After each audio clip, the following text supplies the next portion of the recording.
Tayo po'y dumako na sa ating short devotion. Kalahati po o parte ng ating preaching ay may babahagi ngayong Wednesday. Kalahati naman po, yung iba pong matitira, ay babahagi po natin sa Sunday. Dumako po tayo sa Acts chapter 16 verse 1. Last Wednesday na po ngayon ng June, and that is June 24. Basahin ko po para sa bawat isa. Acts chapter 16 verse 1.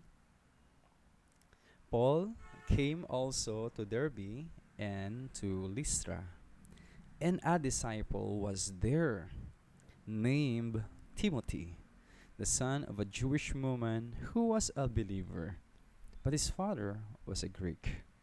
Ito po ang perpekto at napakagandang salita ng Diyos, gabay para sa ating buhay pananampalataya. Salamat sa Diyos. Napakaganda po ng pinag-uusapan natin kasi mahalaga po sa Diyos ang ating simbahan. Maliit man yan, malaki, sa bahay man o nasa isang malaking gusali, still a church. Church bought by the blood of the Lord Jesus Christ. Mahal na mahal niya tayo. And we are trying to involve yung ating mga sarili kung paano ba natin patatatagin yung ating simbahan, ang bawat mananampalataya. So the title of our short devotion is Be a Disciple. Maging disipulo ka ng Diyos. So, bilang isang disipulo ng Diyos, masasabi natin na tayo ay isa kung meron tayong sincere faith. Makita natin sa 2 Timothy chapter 1 verse 5, a disciple has a sincere faith. I am reminded of your sincere faith. Sabi ni Apostle Paul kay Timothy. So si Timothy, my brothers and sisters, siya po yung bagong recruit ni Apostle Paul sa kanyang missionary journey. No? Sinasabi po dito, maraming mga scholars na nagsasabi na si Timothy po ay nasa 20 anyos na po siya. No? So kung 20 anyos si Timothy, siya po ay meron ding maayos na pananampalataya. Medyo maganda-gandang pananampalataya na. Kasi simula ng pagbabata ay meron na po siyang faith kay Lord Jesus Christ dahil sa kanyang nanay. So, ang isang disciple po, meron po siyang sincere faith, totoong pananampalataya sa Diyos. Meron bang kabaliktaran yung sincere faith? Actually po, ito po isa sa mga warning ni Apostle Paul kay Timothy kung makikita natin na meron talagang mga fake disciples. No? Merong true disciples, meron silang sincere faith, totoong pananampalataya. Meron din namang mga fake disciples na kung saan meron silang inauthentic faith. Itong sabi ni Apostle Paul kay Timothy, no? Among these are Hymenaeus and Alexander. No? Nagbabanggit talaga si Apostle Paul ng mga pangalan na kung saan itong pong mga pangalan na to, ito po yung mga umalis sa tamang pananampalataya dahil sa iba't ibang mga reason. Sometimes because of persecution, sometimes dahil sa personal gain, and sometimes they have their own agendas.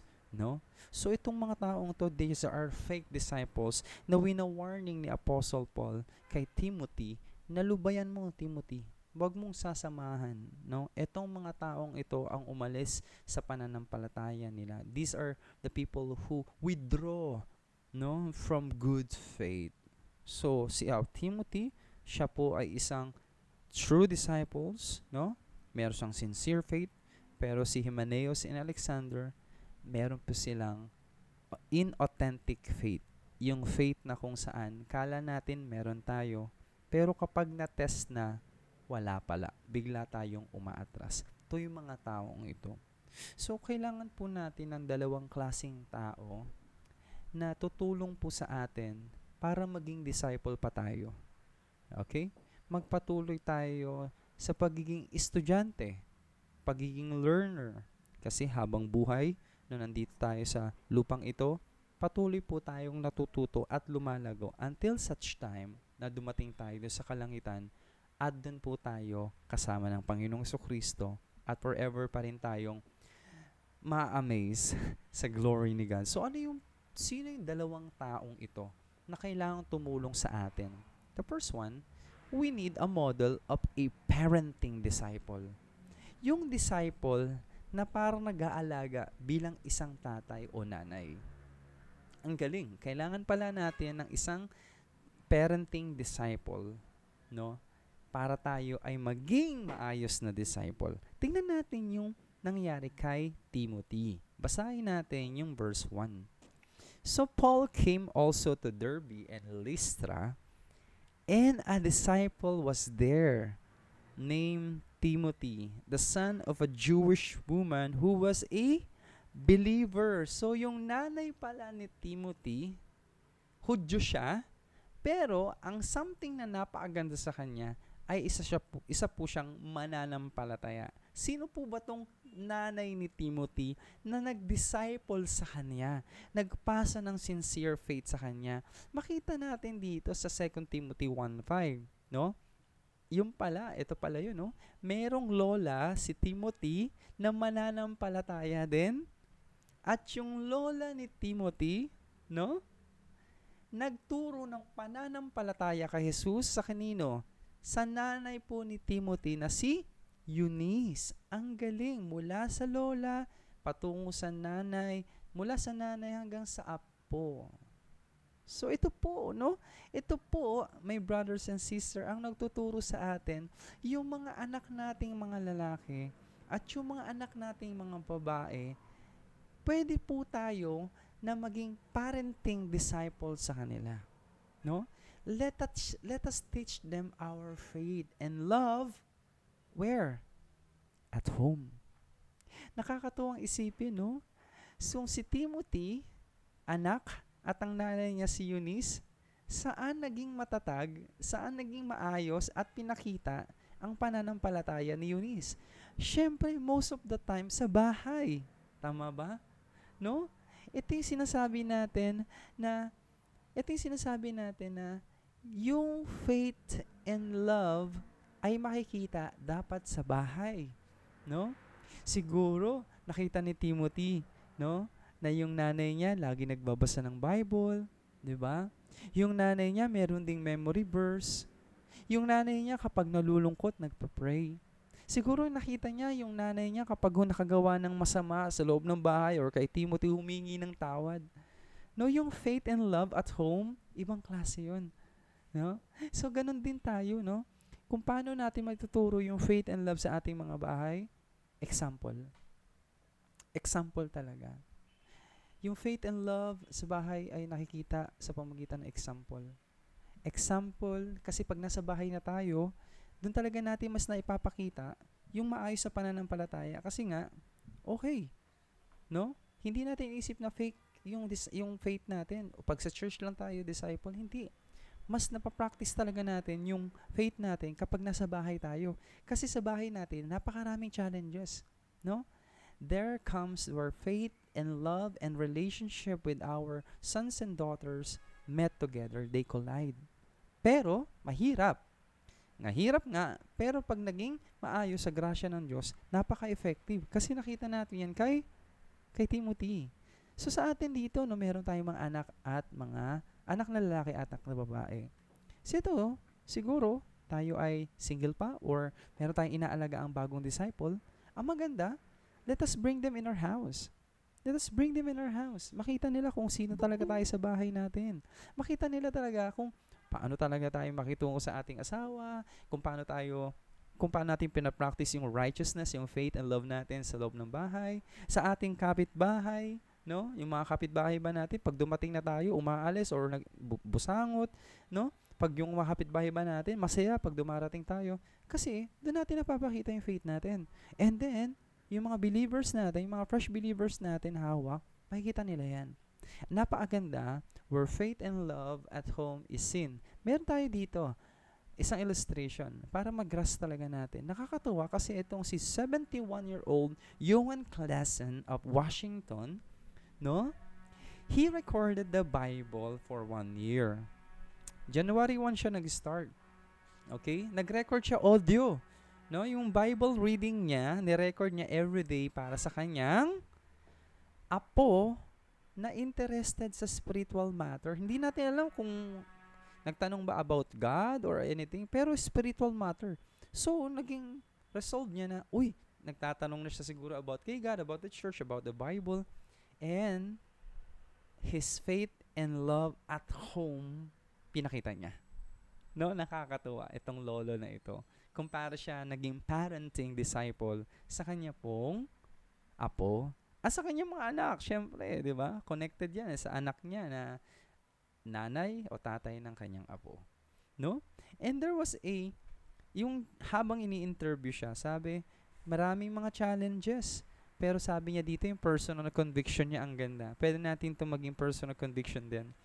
I just kept doing it because I knew I need to get through the Bible.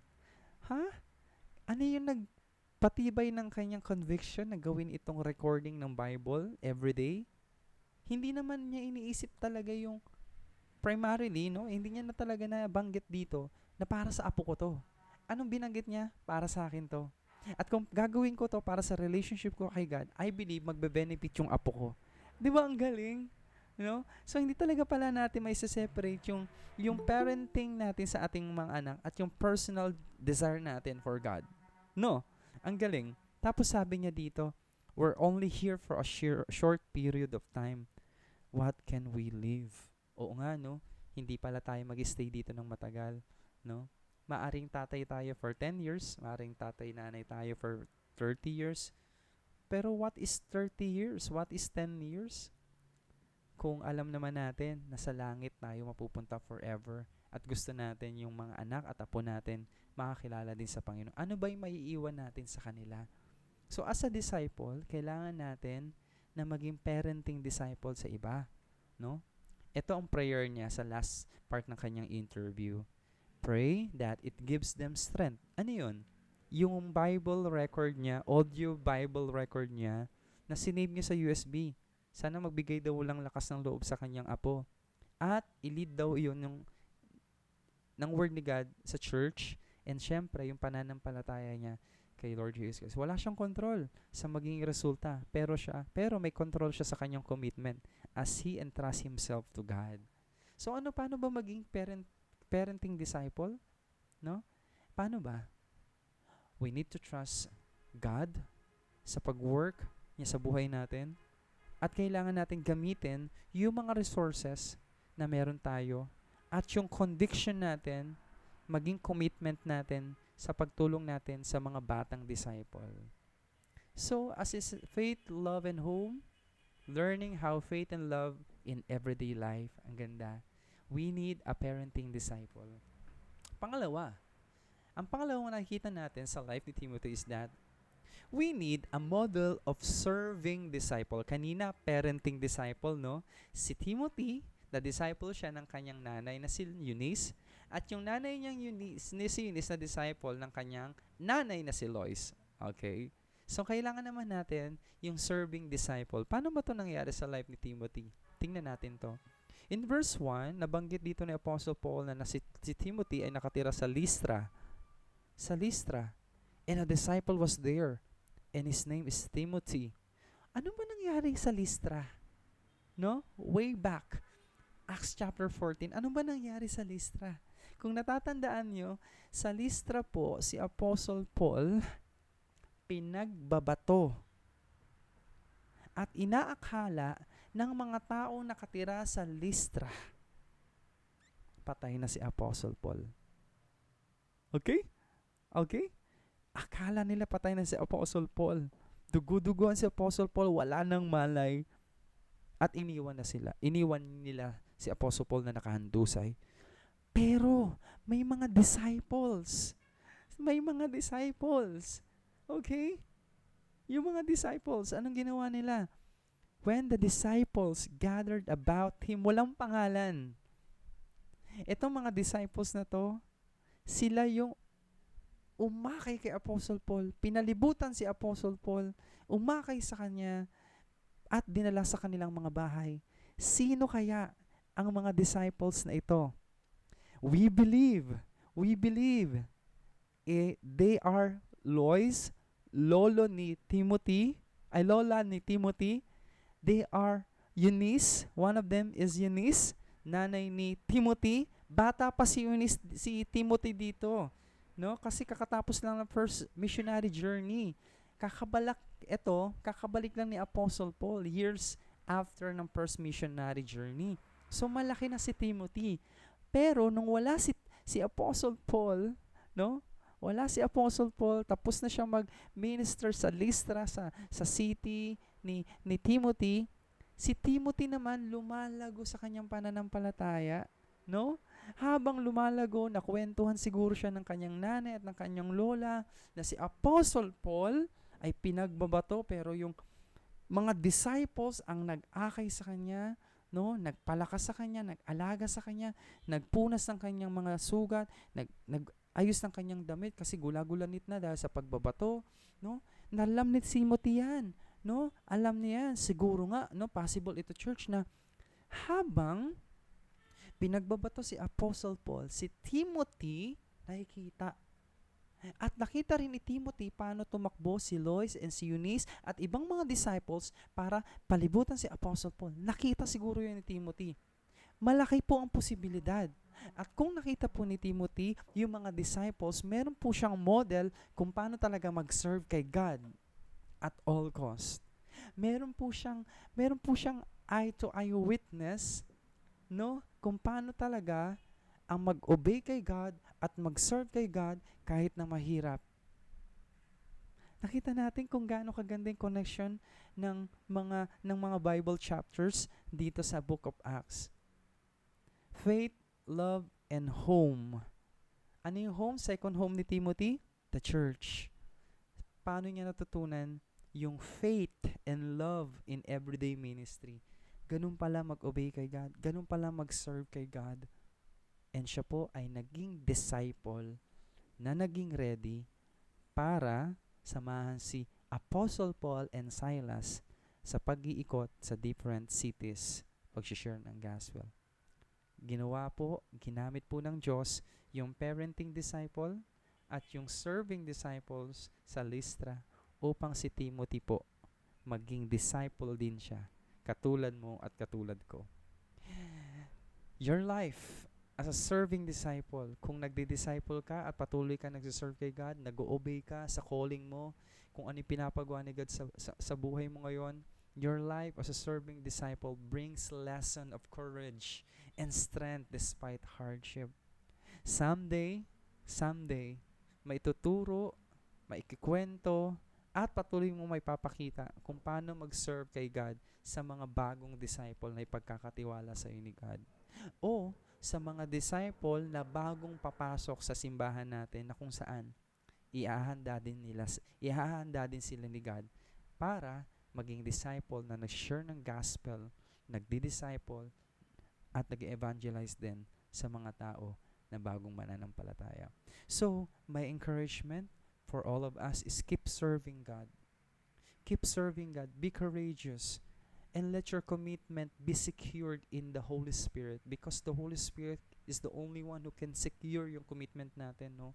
He is the only one who can give us a strength and continuous passion and desire to do all things for Jesus Christ. Keep serving God, church. Keep serving God. So you need to be a disciple. What do you need? You need to be warned about fake disciples na kapag na-test, umaatras. Pangalawa, yung parenting disciple. Paano natin nakita yung faith and love sa bahay? Sa bahay talaga natin. Kailangan natin yan. Ganon din, yung serving disciple. Ano ba ibig sabihin kung paano mag-obey at mag-serve kay God kahit na mahirap. Nawa maging disciple tayo, my brothers and sisters. Ito pa ang ating short devotion. May God bless you in your journey as a disciple of the Lord Jesus Christ.